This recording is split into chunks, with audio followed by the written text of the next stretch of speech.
My sister's circle, my sister's circle, revitalizing the spirit of womanhood. My sister's circle, my sister's circle, my sister's circle, revitalizing the spirit of womanhood. Welcome to my sister's circle talk show, sponsored by my sister's Keeper-Cle. This non-profit organization established with the mission to surround women undergoing cancer treatment with a supportive community. Here shared experiences from diagnosis to survival. Topics from screening to makeup tips. Some of the hosts, one love to Sherry, Demetria, Brianna, Lavada, Lanice, Darnell, Latasha, Shania. Revitalizing the spirit of womanhood. My sister's circle. Talk show. One love. My sister's circle. My sister's circle. My sister's circle. Revitalizing the spirit of womanhood. My sister's circle. My sister's circle. My sister's circle. Revitalizing the spirit of womanhood.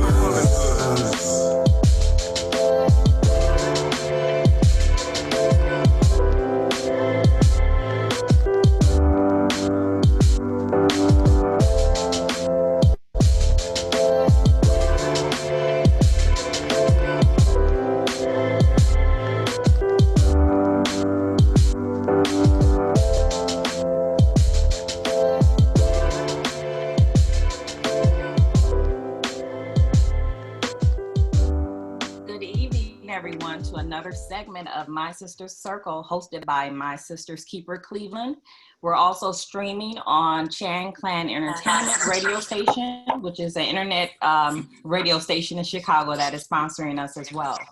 Today, we wanted to speak with couples who have been impacted by cancer, and we wanted to hear more about their stories. You know, specifically, we want to know more about the men behind the cancer stories.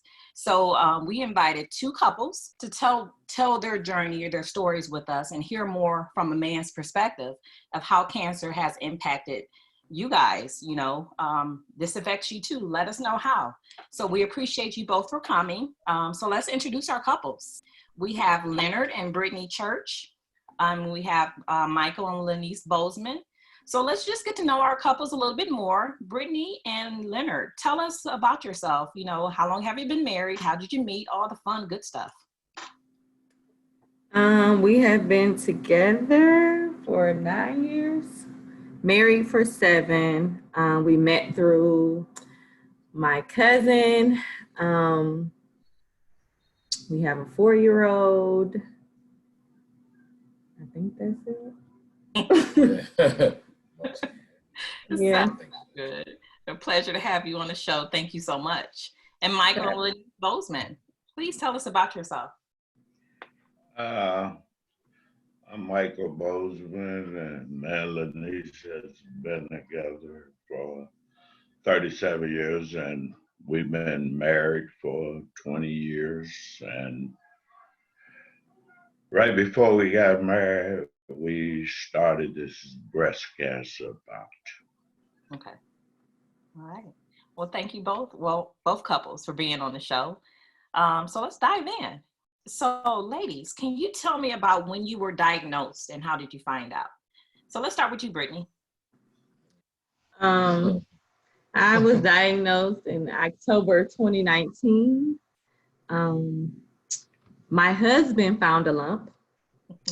And he told me, yeah, you got a lump. I meant to tell you something weird going on in your breast. I want you to go get it checked out.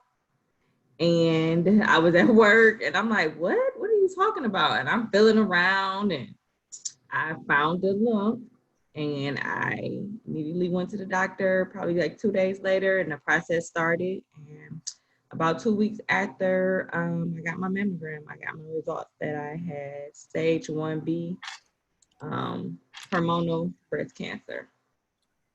Wow. So Leonard, I'm gonna pick with you. Okay. What happened? Right. Good question.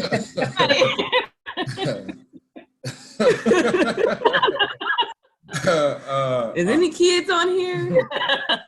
I'm gonna try to give you all the PG version, right?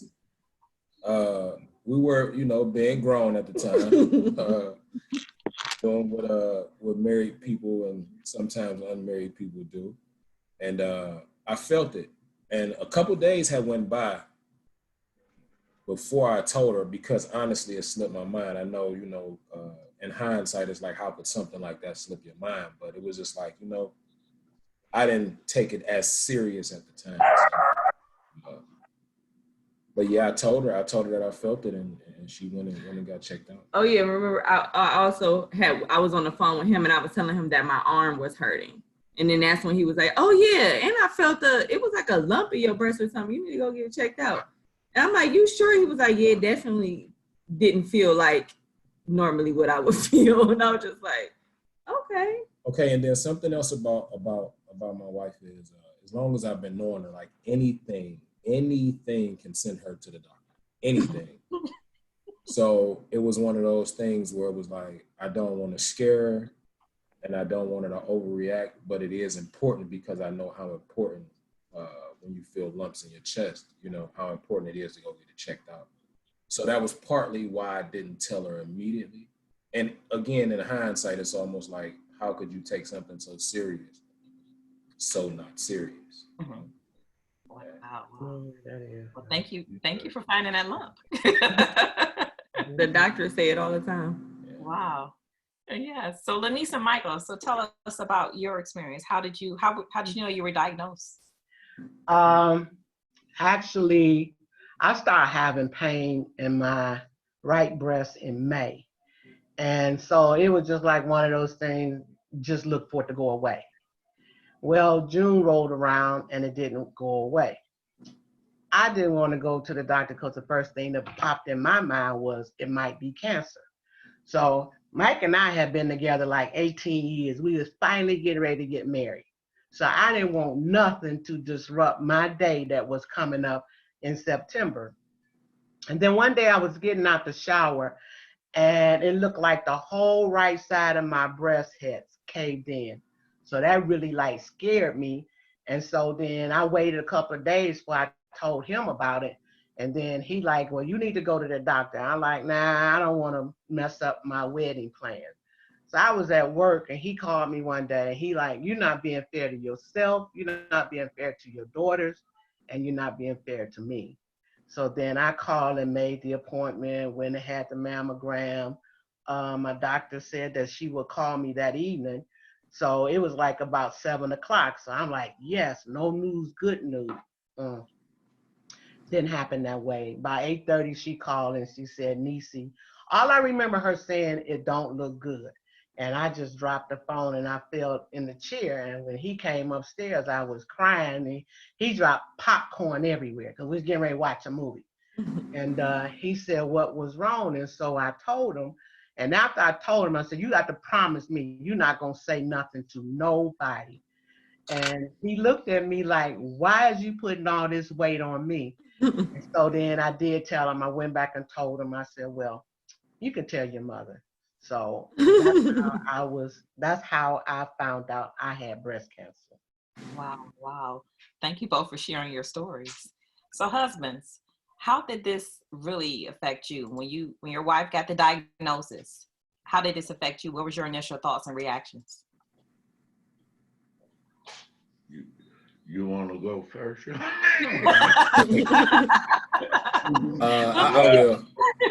I will. I'll go first. Okay. For me, it was absolute fear, right? And I'm the kind of person that once I get scared, I get angry, and like get into like a fight mode almost, right? So when she told me, I cried, of course. I was terrified, of course, and then I began to think, how do we fight this, right? So in my mind, I'm a kind of person where I feel like everything is fixable until you're dead. You can fix anything unless you're dead. So I began to think like, well, how can we, or what's the next steps, right? what do we do from this point on? And I remember telling her that day when she told me, you know, I told her we have two options here. Either you can decide that you're going to die here today with this diagnosis, like you can start dying today, or today you can decide to fight and live on. So it floored me because I didn't know. I've never had to be this kind of strong for anybody is the words that I chose to tell her. I've had to be strong before for people. I've had to encourage people. I've had to help people, but I've never had to be this kind of strong. So it took everything out of me. But you know, when you the husband, you try not to show that stuff. But in a situation like that, it was difficult not to. So. Wow, thank you. What about you, Mike? Well, I I just recall her coming downstairs crying, and I just grabbed her and hugged her, and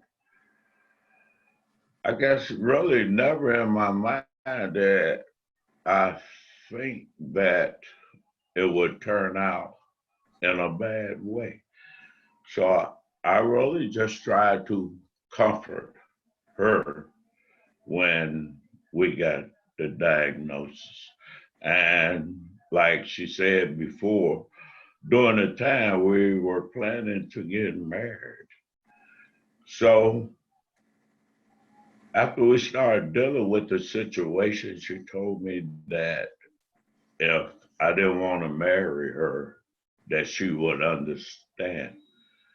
And I am so glad that I came up with the right reason, because I don't know where I would be today if I would have said no.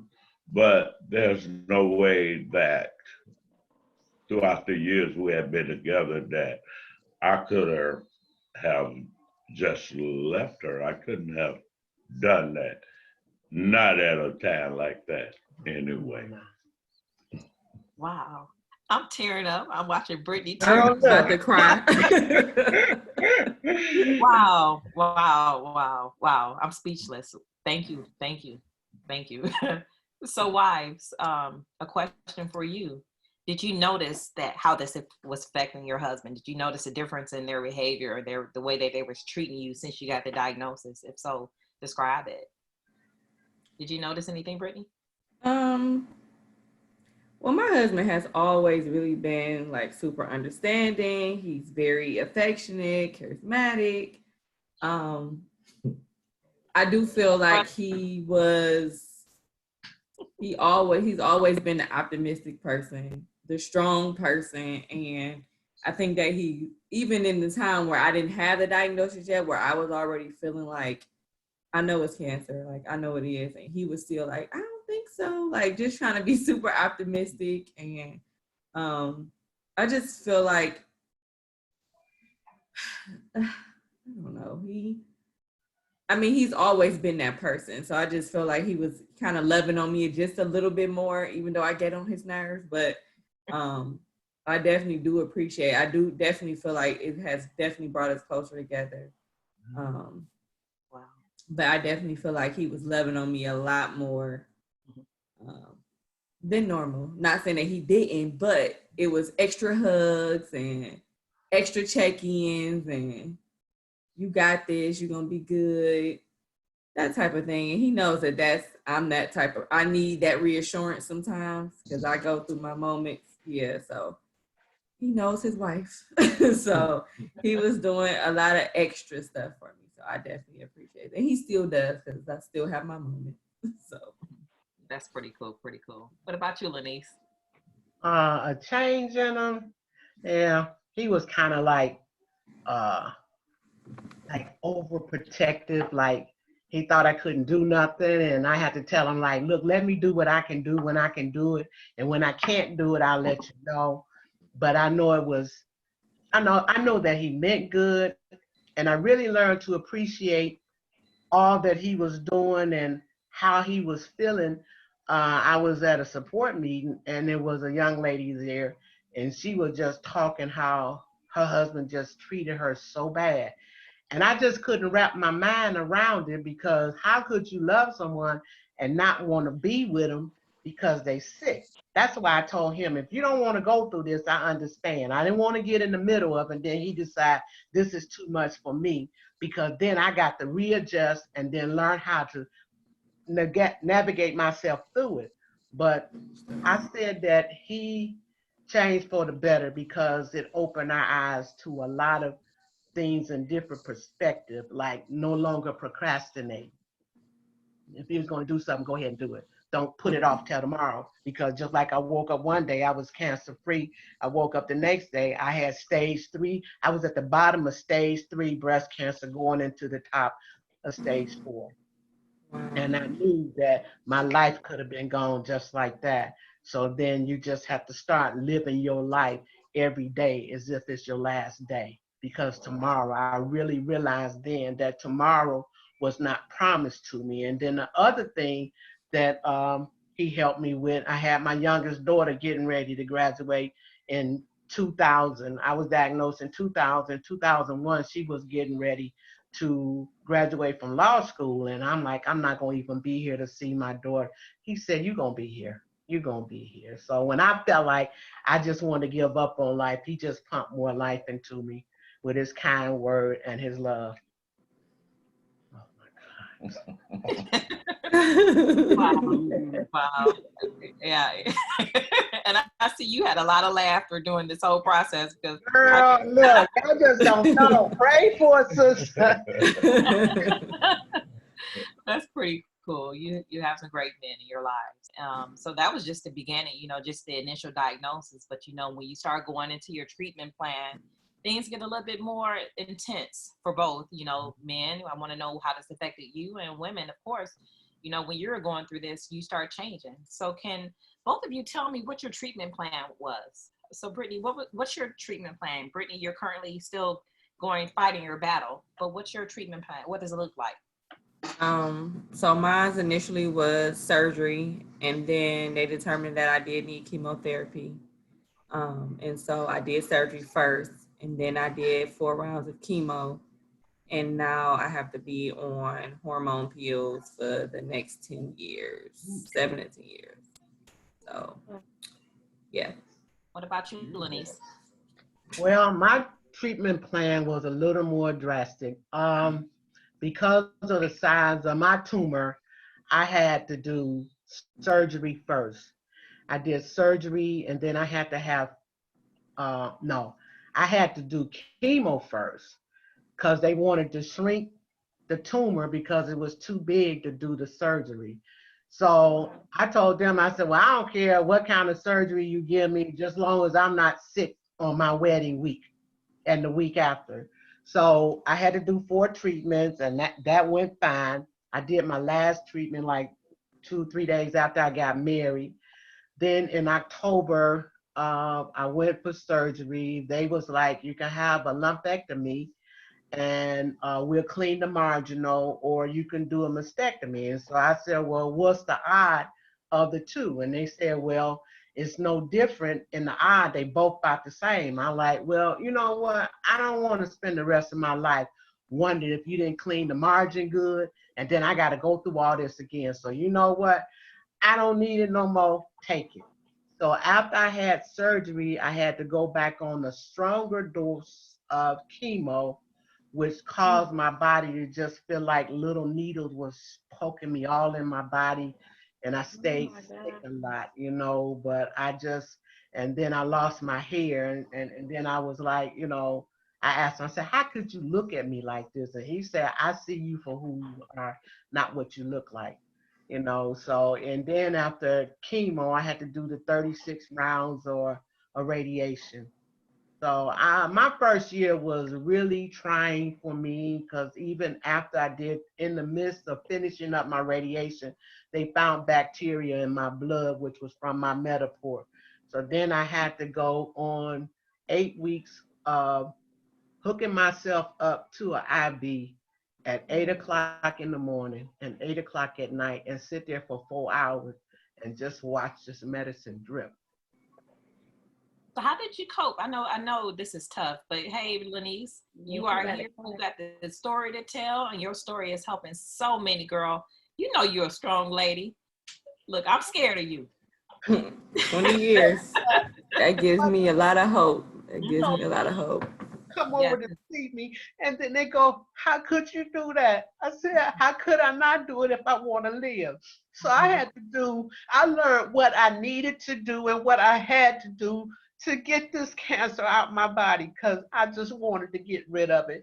And it was never easy. People would always say, Nisa, you so strong. But when I got behind my door, that's when I would break. I felt like I had to be strong for him. I felt like I had to be strong for my kids, and even 20 years down the line, it still affect me. It still affect me, but I'm a big crybaby anyway. So I just try to stay strong, but I'm really a big crybaby. But that was my treatment plan. So I stuck with it. After I went through all that, I wanted to have reconstruct. The doctor told me to wait a year for that, and so then I had to go on hormone pills for 5 years. And in the midst of on the hormone pills, I developed blood clot, so I had to go on 20 milligrams of Coumadin for about 2 years. They kept me on it for 2 years, so just being careful not to cut or burn myself. It was just. You have to be strong if you want to live. You just have to be strong. And then people, when I tell them, they say, I never knew you went through all that. But I did. How did you cope through this? How did you get through it? Lots of prayer. Okay. Lots of prayer. My mind, I told myself, I said, you know what? And I was like talking to cancer. I said, you know what? You chose to come in my life. I didn't pick you up to come and be a part of my life. So if you're going to be a part of my life, you're going to get tired of me before I get tired of you. I said, because I'm not about to change who I am, what I am, and all that I can do. And that was my motivation speak to myself. And when I did get weak, I would go pray, because I always felt like when I was weak, it was the work of the devil. And he was laughing and like, where your God at now? What your God gonna do now? And so when I got tired of crying, when I got through crying, I would get on my knees and pray, because I had to prove to him, because I figured thinking negative make the cancer grow. I had to prove to him that my God was still able, that I have unshakable faith. You're not going to tear me down. Cancer is not going to win this battle with Nisa. And that's just how I had to think and walk and claim. All right. So Brittany, the same question for you. How did you cope through this, or how are you coping? What is your outlets? Well, I'm in counseling now, so that's one way that's helping me, because I definitely feel like mentally I'm still traumatized. I've always been known to be like a hypochondriac, and I'm like, yeah, now, kind of really came true. I've always had a fear of cancer. I don't know where the fear came from. I mean, I've had some family die of cancer, but I just got really, really sad when I see people pass away, and even prior to me being diagnosed. So it really became real when it happened to me. And so I deal with a lot of survivor's guilt. And so counseling is definitely helping. Having Sherry as an outlet. She really, really helped me. I think I might have talked to you the same day I was diagnosed, because that day I just instantly was like, I'm gonna die. And so, no, it might have been a few days later that I talked to Sherry, and it was really nice talking to Sherry, because she was the same age as I was diagnosed. So I just knowing that she was 7-8 years out, I'm like, that gave me a lot of hope. And Lanice, you are really giving me hope. I really need those hope tank fillers, because I have days where I'm just like, I don't know. Then I have days where I'm not even thinking completely about it. And then I don't know. So I guess because I'm still at the beginning, I'm hoping to have 40, 50 years later. But it's a lot. But I am coping. Counseling is definitely helping. I did start journaling. And then I do have a few friends that I feel like can relate, that I talk to on a regular basis. And then I started kind of setting limitations for myself because I am a researcher, changing a lot of my habits and things like that, but it can get overwhelming. So I kind of have to tell myself, you know, I'm not doing cancer on the weekend. Nope. So just doing me on the weekend. I slide back sometimes, but I have gotten a lot better. I get sleep now. In the beginning, sleep was, I don't even know what sleep was. Now I go to sleep. So Good. kind of setting those boundaries. That's Yeah. that's helping me cope. And then counseling, and then having people that I can go to, and people's stories that I can think about when I am having those days. Those type of things help me cope. Good. And it was an honor to meet you. You have so much strength in you. You are not done fighting. So much more in you. Both of you. Look, I feel the power coming through the computer screen. So keep it coming. But you know, just being diagnosed with cancer, especially breast cancer, I will refer to it as it's the one that really gets you to question who you are. You know, you start losing your hair, you losing your breasts, you don't feel the same, you don't act the same. It really takes you through some type of metamorphosis, and it's really causes some PTSD, if you will. Absolutely. Yeah. So it takes time, and don't push yourself too much to try to get back to normal, because you're not going to get back to the way you were. I consider that you going to transition to someone better. You know, you're building all this strength behind you. And you have the story to tell that is going to help someone else, and all this courage that you're building that you probably never had before. So, you know, I commend you both. Keep doing what you're doing. I commend your husbands, but husbands, I want to get to you now. What was it like for you during your wife's treatment? What was the toughest moment for you? Who wants to start?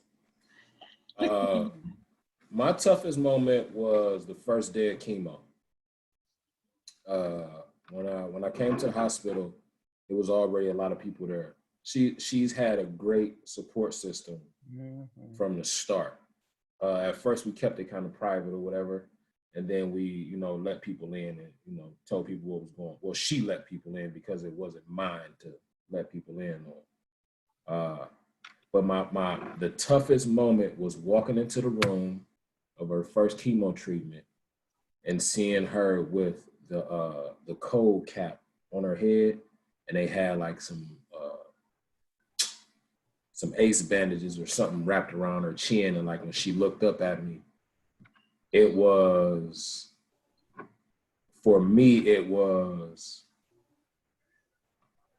a look of helplessness, but also a look of determination and strength at the same time. So, I mean, if you can kind of imagine what that looks like, you know, it's like, you know, I'm doing the best that I can, even if the best that I can do won't be enough in the end. So that was like the toughest moment for me. And I think I actually had to walk away and go to the bathroom and try to get myself together. That was kind of tough too. But that was the toughest moment for me. Wow. Look at you now. Yeah. What about you, Michael?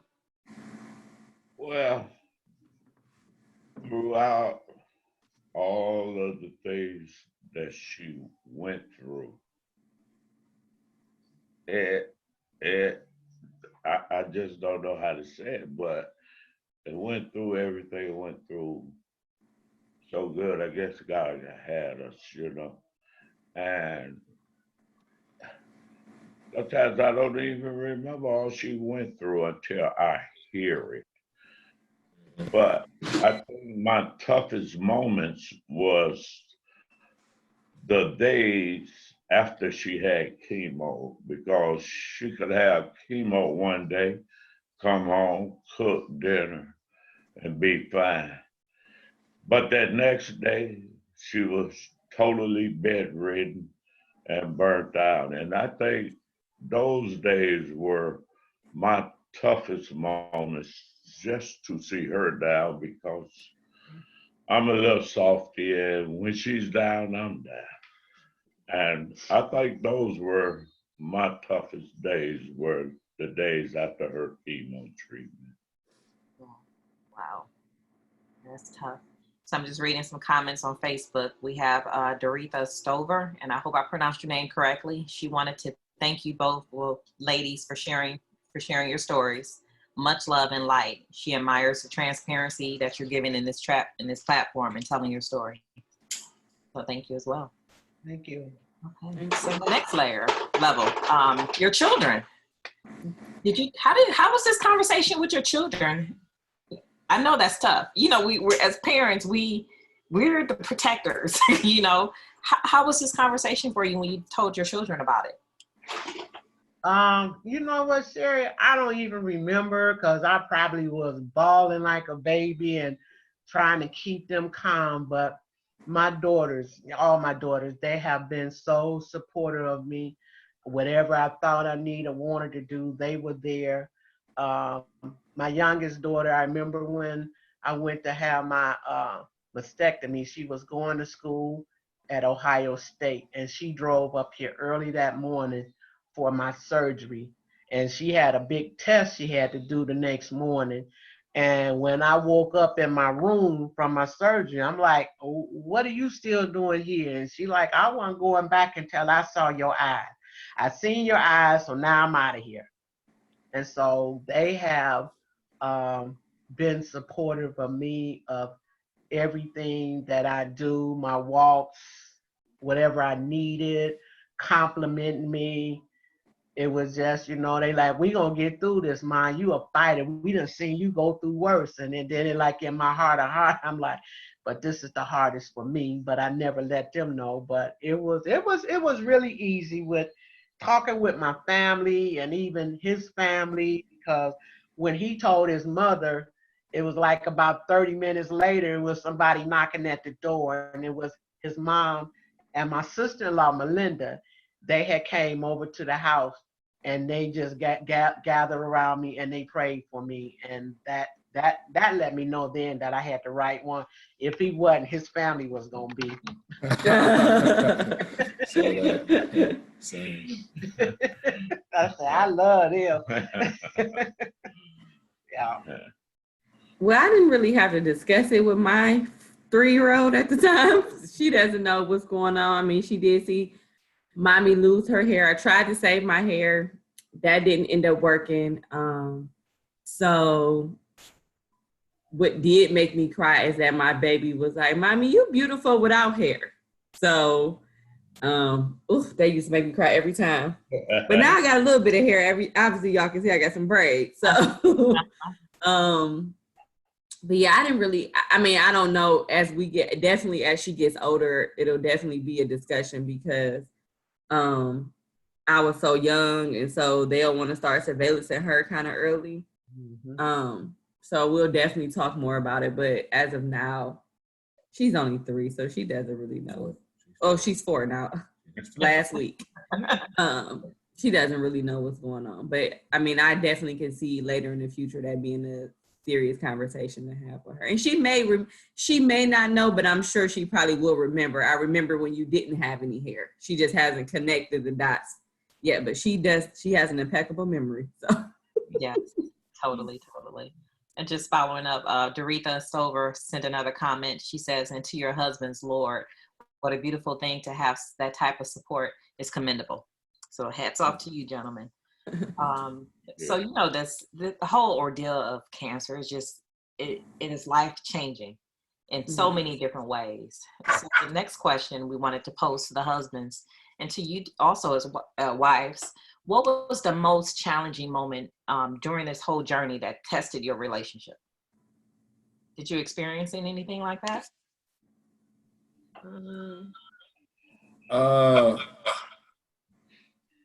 So for me,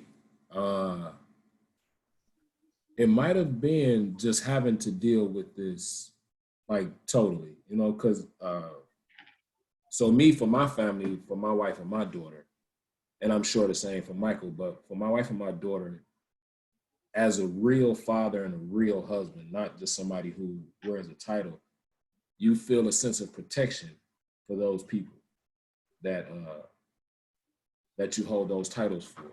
So not being able to fix this, my own personal stuff, not being able to fix this was very trying for me, because it was like I have to let her do what she does as far as the research and the changing of her lifestyle and the changing of her mindset.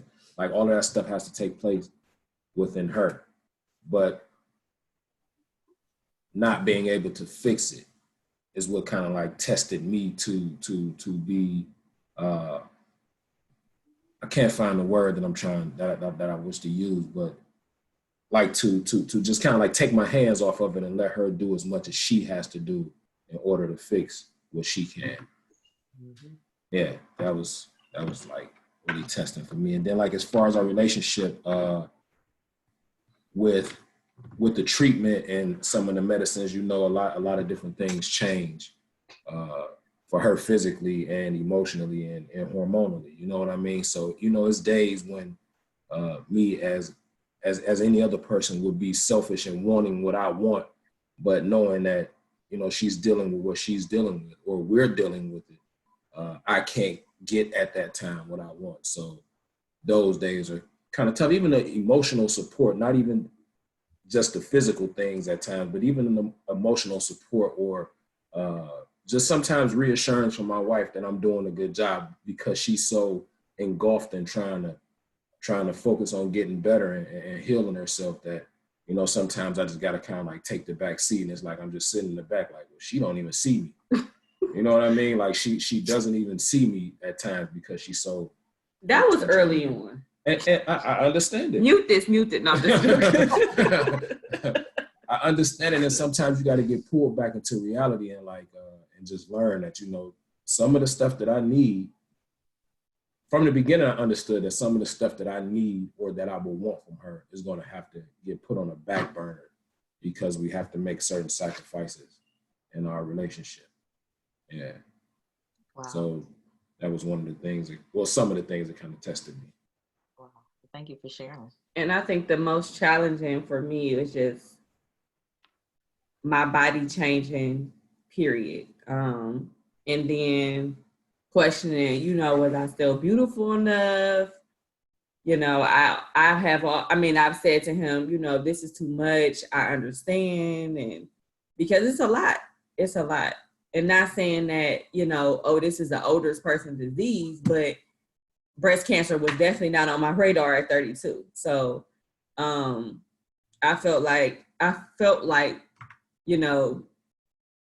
this is the cards that we're dealt, but not necessarily for him. So if this is too much for you to handle, let me know, whatever. But he's always been supportive. That's probably my own emotions. But my body changing was one of the most challenging parts for me. Because, I've talked about, these breasts are too big. I want to get a reduction. And I'm like, give me my breasts back. Can I just have, I don't need, they can sag to my knee at this point. But we're here. So, I'm moving through the challenging parts of my body changing. I've lost a substantial amount of weight, so I'm happy about that, but I'm still going through the motions as far as reconstruction and things like that. So I'm at a kind of a standstill right now, but like I said, I'm kind of working on myself mentally by going to counseling and things like that, and journaling and whatever I can do. Retail therapy. So many Amazon boxes. I'm so tired of taking out trash. That's not even a part of the conversation. She need her therapy. Don't be that. Because at first I didn't want to buy nothing. I was one of those, like at the beginning of my diet, I just didn't know. The unknown was so scary for me. I'm like, what am I buying something for? I don't know if I'm gonna be here next month. Literally. And now I'm like, look, I'm about to plan a trip in 6 months. I ain't about to do this. So let me buy it. Yeah. Look, just think all the money she saved when she was. Just catch up time. Hey, don't get me started. Come on. She making up now. Yeah. For sure. Make up time. For sure. What about you, Michael? What was the most challenging moment for you that tested this whole relationship, if any? I've been sitting here looking at this question, and I really, all I know is to say same thing as Leonard said. Are you saying that because Latrice is giving you the evil eye right now? I'm just wondering what he got to say. That's a pretty hard question for me because I guess the most challenging moment to me was when we first found out that she had this. And it kind of challenged me to my relationship when she said that if you don't want to marry me, I can understand. I don't know if that was a challenge to my relationship, but with the relationship that I had with her, I would have never ever said that ain't gonna happen. I mean, it's gonna be a wet, you know, and I guess that tested my relationship because during the years of her recovery, she told me lots of stories about different people she had talked with or whatever. And I heard lots of stories. I heard stories where men actually left their wives or girlfriends or whatever because of them being ill. I mean, to me, that was a test of my relationship because, first of all, I used to always tell her that it could have been me. And I figured if it would have been me, you would have been there for me. I could see no other way than to be with her throughout this journey and make it work. All thanks to our Lord and Savior Jesus Christ.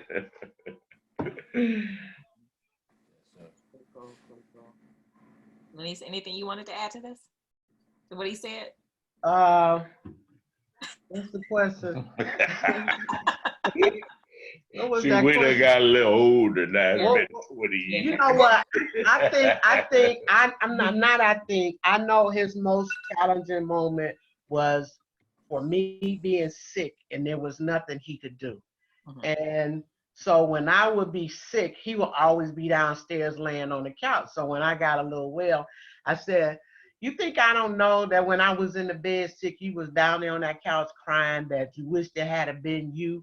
And he like, you think you know me? And I said, well, I do. I do because it's just like Leonard said, you wanna take on the pain. He was my husband. He was supposed to be my protector. And so this here done got by him and he could no longer protect me. But I had to go through this here tedious journey to get well. So he felt like that he should have been the one going through it, but it was me. So that was his most challenging moment during my journey. Wow. Yeah, she's back to being the boss too. Can you tell? He was on vacation, so he better had enjoyed it. Right, I am back. 18 years later. So husbands, the next question for you. When did you recognize the strength in your wives? So let's start with you, Leonard.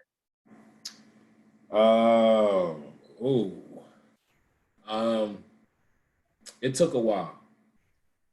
At first, I noticed that this diagnosis had kind of like gotten the best of her, as it would anybody. You know, it's a very, very, very, very tough thing to deal with. But it was a few months later when I recognized that she had completely went vegan.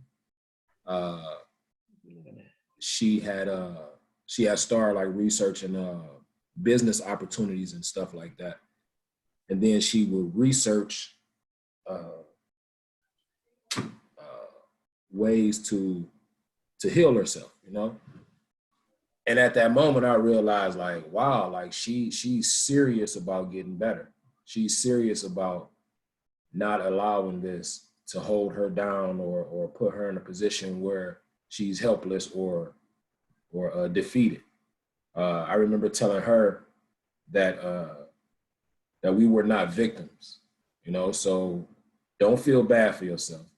You with me and her, you don't get a chance to throw a pity party for yourself. That we don't allow that, because you have the ability to overcome this. Even if death is the end of this for you, you still give it everything you have until that day comes.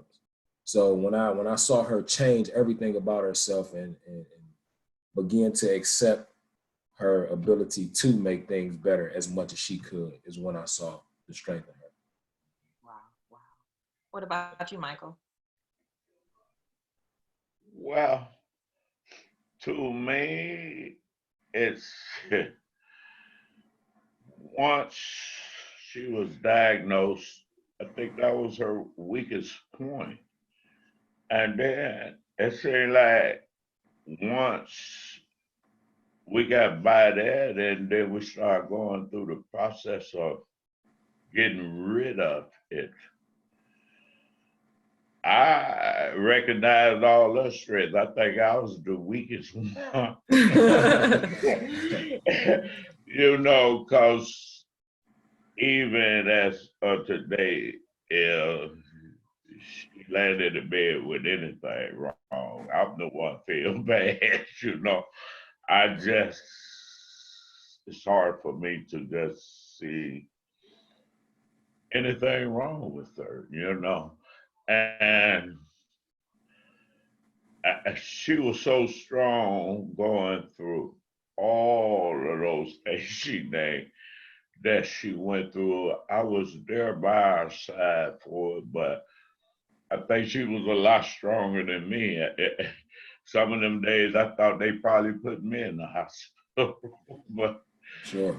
thank God it didn't. And I just recognized her strength from day one that it happened. And I thank God so much for it. And I thank God for letting her be here 20 years later to uh, tell her testimony and to help other people along the way. And I'm going to tell Leonard and Brittany, just hold on. The change is going to come. Yes, sir. Thank you. All right. Very cool. Thank you. So as we had guests register, we gave them the opportunity to ask questions to you as well. So someone had a question for the couples. How has this journey shaped your marriage? And this was sent over from Kiana. Okay, I have to say this. Kiana Slaughter is my daughter. No clue. I'll tell you something real quick about both of my daughters. You just couldn't tell them, no, you can't do this. It was always a why, what, when, and how. They always ask questions. So it has taught me that no matter where life take you in your marriage, long as you can go through it together, it's a good thing. If you're both working in the same direction and one not pulling one way and the other one pulling another way, and it don't matter who's sick, you got together as one. And so even in the midst of your storm, you still need both bodies to get through that storm. So it has strengthened our marriage where it's like now, like one day our nephew called and he like, YOLO, YOLO. And I'm like, well, what is YOLO? He like, you only live once. I'm like, oh, I like that. And so that's what we start doing. If we think about doing something, we go do it. You know, we don't think about, well, what if we can't, or what would happen if we do? What if we come back and we should have had that money to do this? You can't worry about things you can't change. I have learned to And he'll tell you, I'm not a worrier. He's a worrier. I tell him that, and I'm not Somebody trying got to. to work. No, he worried. God worried. He said he don't sleep nor slumber. So I'll be like, well, it don't need both of us being up. You know what I'm saying? So I give it to God and I go to sleep. I get back with you in the morning. But he like to worry. I'm not a worry because he brought me through that. I know a lot of people that have died that was diagnosed after me with breast cancer. So, but I always tell people, oh boy. Kiana, you doing this to me. But it has taught me, like I said earlier, not to procrastinate. Like anything that I think I want to do, that I think about, that I want to stop doing, I put my mind to it and it's done. I do that. So it has shaped me to be a better person, a more, what am I trying to say? Scheduled person. I try not to be late for nothing.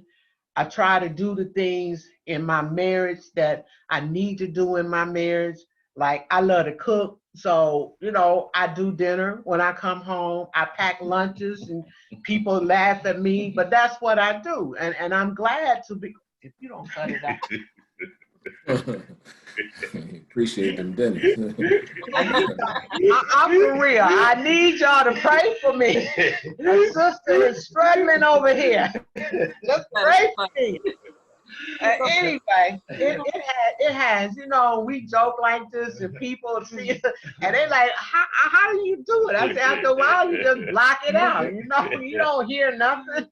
But that's how it has strengthened our marriage.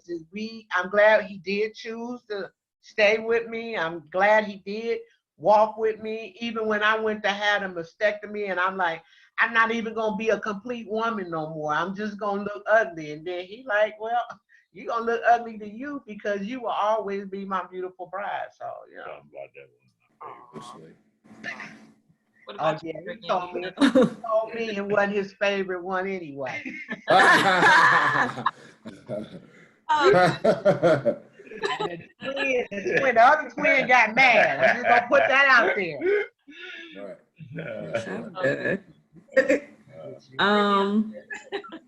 I think this journey has definitely brought us closer together. I think the journey started and then COVID happened, so it was kind of like we had to kind of I can't get my words out. Let me think. Spend a lot of time. We spent a lot of time together because we both work. It was kind of like in and out or whatever. In the evenings is where we spent our time at, but after treatment, I'm like, oh yeah, I'm about to do this, I'm about to do that. And then COVID happened. I'm like, okay, the Father is telling me to sit still. Something's going on. So, I just feel like we do a lot more communicating.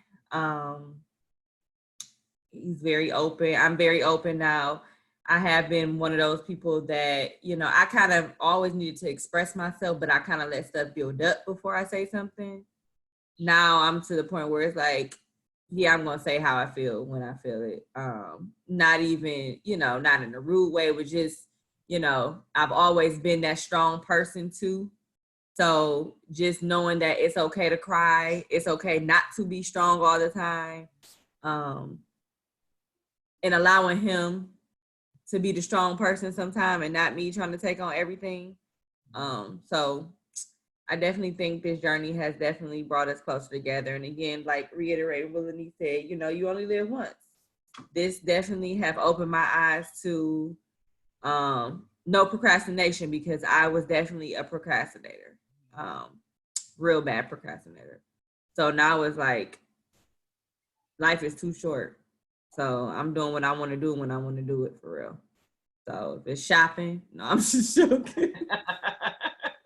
I do still kind of think about finances a little bit, but it's definitely, I'm not holding back. Okay. Yeah. Thank you. Anything you wanted to add, Leonard? this journey has made me like really, really hone in on sacrifice and at times not being as selfish. I think that me, along with half of the population of the world, we get selfish at times. You know, we want what we want, and we don't want what we don't want. But this particular journey taught me that sometimes I have to be what she needs when I don't want to be what she needs. You know, and sometimes I have to give up what I want in order for her to get what she needs. I'm not perfect all the time. You know, I have a lot of selfish days. I was the youngest child. I'm gonna blame it on my mom and my dad, but I can't do that though because I'm a grown man. I can't do that because I'm a grown man. But yeah, it helped me. It helped me realize like sacrifice, you know. And again, I can only be as honest as possible. I'm not perfect every day, and I'm sure some days where she's like, "Where is this guy?" Because I work long hours. And it's like some days I don't want to be Superman when I get home. Some days I just want to like sit and be alone with my thoughts, and I don't want to do everything that I need to do in order to make our relationship work. Some days I just want to be by myself, you know. But the sacrifice part is definitely been brought out a lot more in our relationship since this started. That's good. This is deep. Girl. Yeah. Good for you, young man. So we're coming down to the bottom of our hour. Just two more questions for you both. So for the couples, give me one word that you would use to describe your spouse during this journey. So let's start with you, Lanice. One word to describe Michael. You know, like Bonnie and Clyde. That's 2 words. So when I say Clyde, that's what I mean. He my Clyde. I'm Bonnie. Michael, what would you call? What's one word to describe Lanice? Courageous. All right. All right. Miss Brittany, what's one word you use to describe Leonard?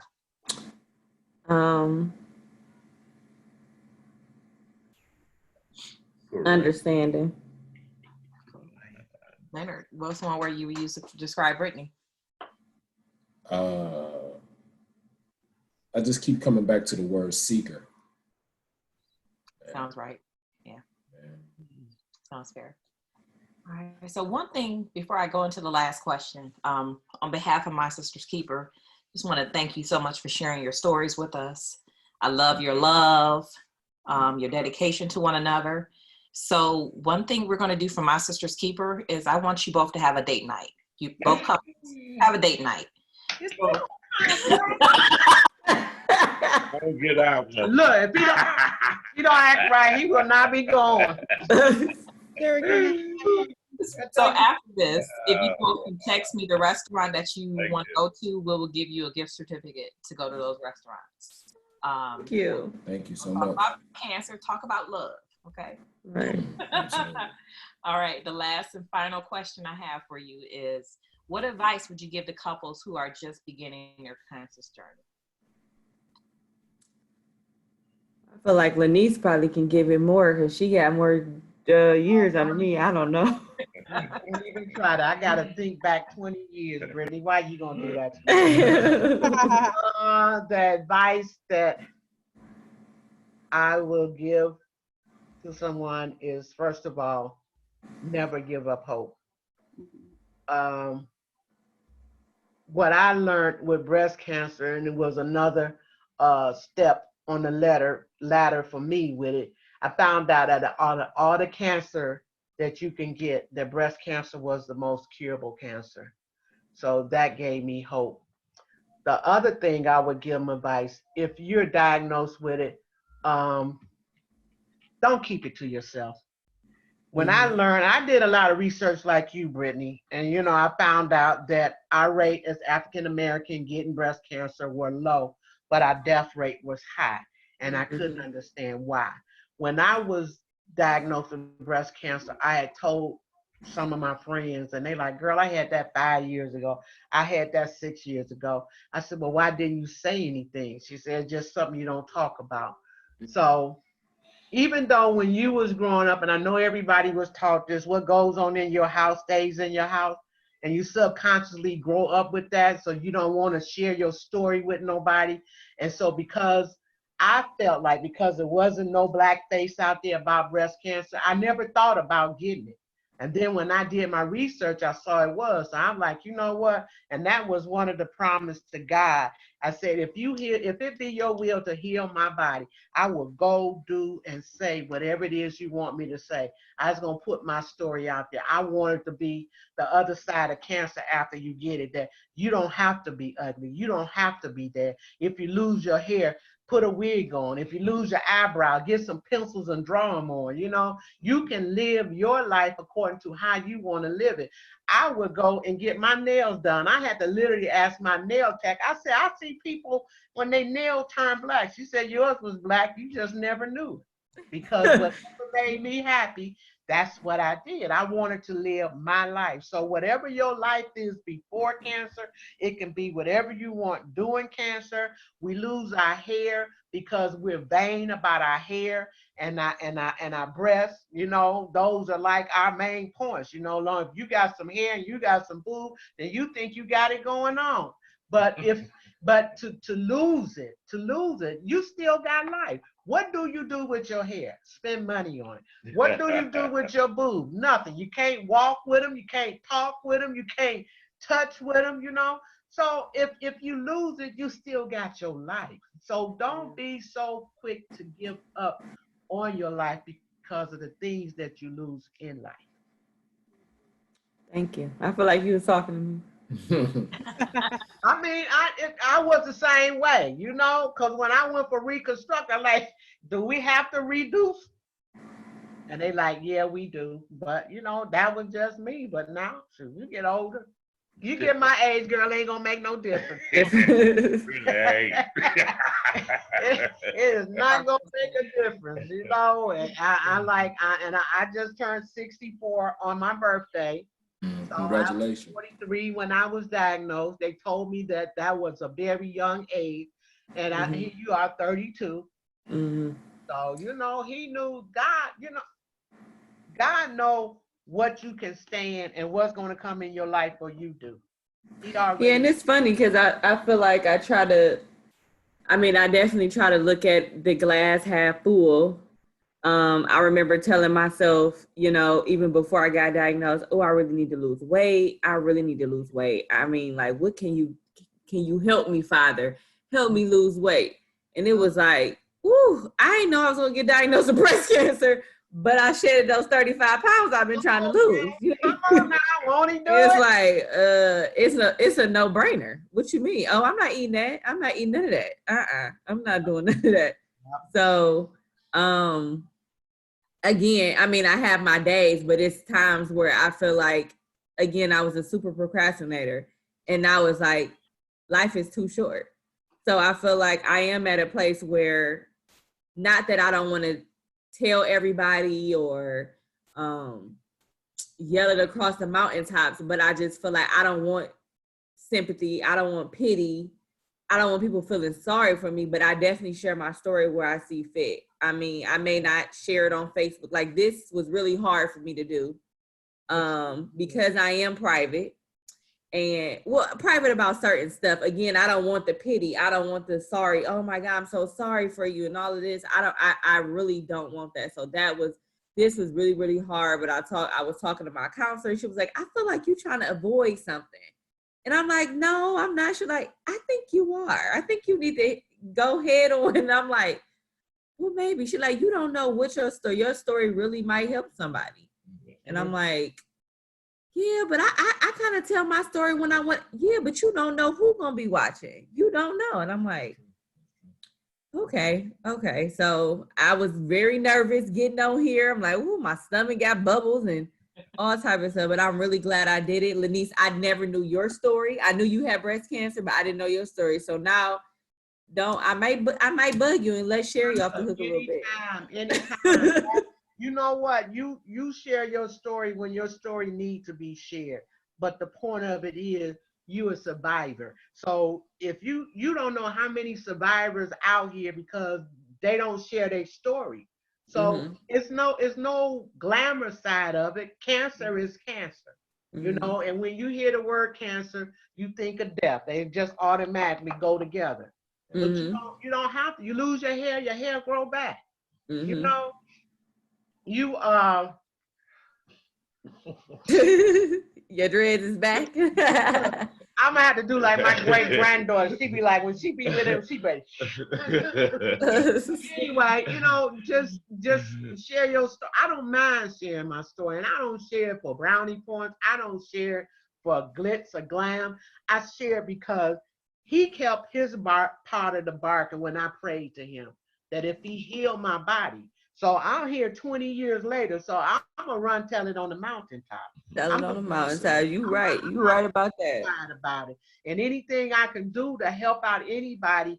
I would be on at home, and people will call me and say, "Can so and so call you? You need to talk to them."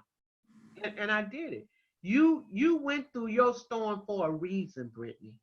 It was for a reason. You went through it. He didn't take you in there and leave you there, and he didn't bring you out for you to be quiet. You need to tell your story. And you got a beautiful story. I'm just glad and a good husband. Yes, you have an but you know what? You know what, Leonard? I've been trying to get him to do this here and speak. I said, men need to hear that it's okay if they feel this way. It's okay of being unsure. It's okay to be weak. They need to hear this, and they need to hear it from you. So, I mean, I hope he don't stop. I do. I hope he don't stop. I hope this is the beginning. I thank you, Sherry, for inviting us to come on. I thank you, Brittany, that you listened to your counselor and just tell Nisi said thanks. I thank you, Leonard, for being the strong-minded, surviving, caregiver, partner in crime husband you are to your wife. You know, it's nothing like the covenant of a husband love over his wife. It don't get no better than that. So stay as you are. Yeah. Thank you. Call and get him some less. I'm gonna give you the number. You call me, you ain't gonna get nothing but some schooling. I appreciate that. But it was a pleasure to meet you all. I'd be glad to meet you all in person. And hopefully we'll be going to dinner together. Hopefully we can pick the same place. Yeah, that'd be nice. That'd be nice. Yes. Okay, well, Sherry, you write the thing, make it happen, baby. There you go. It's time for him to get off the air now. I'll make it happen. But there's a couple of people who are on the line with us that may have some questions, so I'll just open up the lines to see if they wanted to say anything about what you've experienced. And I know our health and wellness coordinator or director from My Sister's Keeper wanted to say something. Lavada? Hello. I just wanted to say, first of all, but God, I know when Lanice was talking and what she was saying, I just wanted to say, but God, what all of you have experienced. And first of all, I thank you for your transparency and opening up to us. I know that was difficult to do. I also wanted to say kudos to the men for coming on and sharing your experience. I definitely wanted to get this in and have this because I know we had the aspects of the children on earlier, and I wanted to definitely get the men perspective as well. Secondly, for you ladies, God give his biggest battles to his strongest soldiers. But you ladies are definitely very strong women, and you have very strong men by your side to lift you when you are weak as well. And I just wanted to let you know that God said that your work, you still have work here to do. So he did not let this take you out because he knew that years later he would need for Lanice to be my co-chair for Reviving Prayer Circle as well as the Sister Circle Prayer Group. So definitely, you were definitely still needed.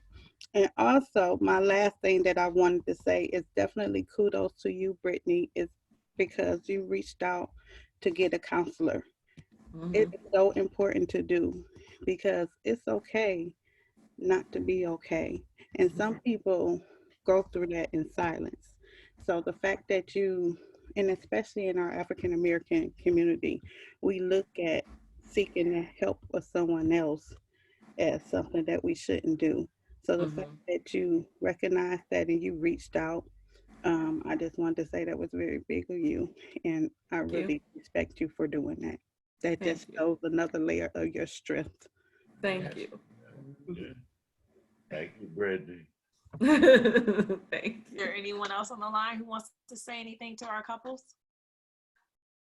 Well, Lenice and Mike are my friends, and I know for a fact that they're a couple that loves each other.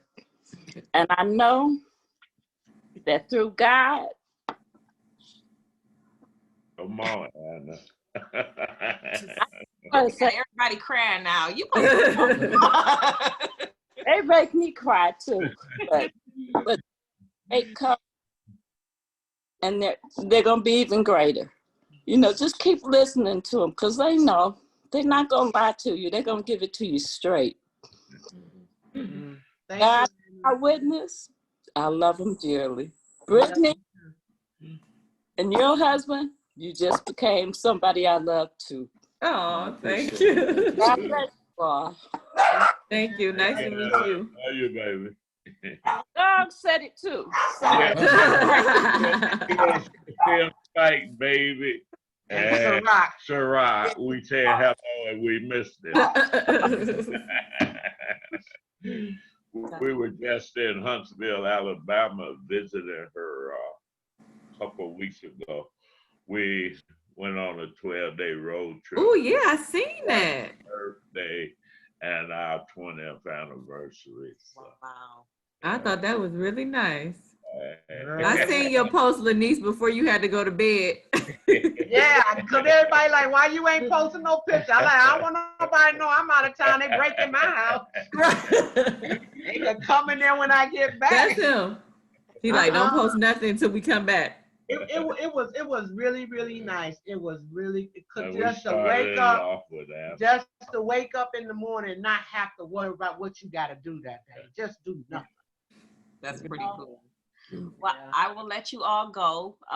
Thank you again for your time. Please let me know where you want to go for restaurants, to go. But if you want me to coordinate something between the two of you, I will be happy to do it. We can take this offline and we'll take it from there. What you think? Okay. We gonna hang out together? Yes, sir. Yep. All right. So we'll make it happen. Well, We'll let find it be a their restaurant. choice. And Brittany, we need to get, you said that you journal. I know, Sherry, you. Oh Lord, don't get her started. We need to get you a happy planner too, baby. We need to go happy planner shopping too.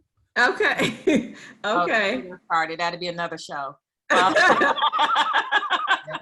Well, thanks again, Sherry, for having us. Thank you, Thank Brittany you. and Leonard, for sharing Pleasure this time meeting with you all. us. And thank God for bringing us together the way He did. Amen to that. Thank you. Yeah, we'll tune in Thank next you month. too, Hannah. Love you, boo-boo. Next where our focus next month will be about sex and cancer.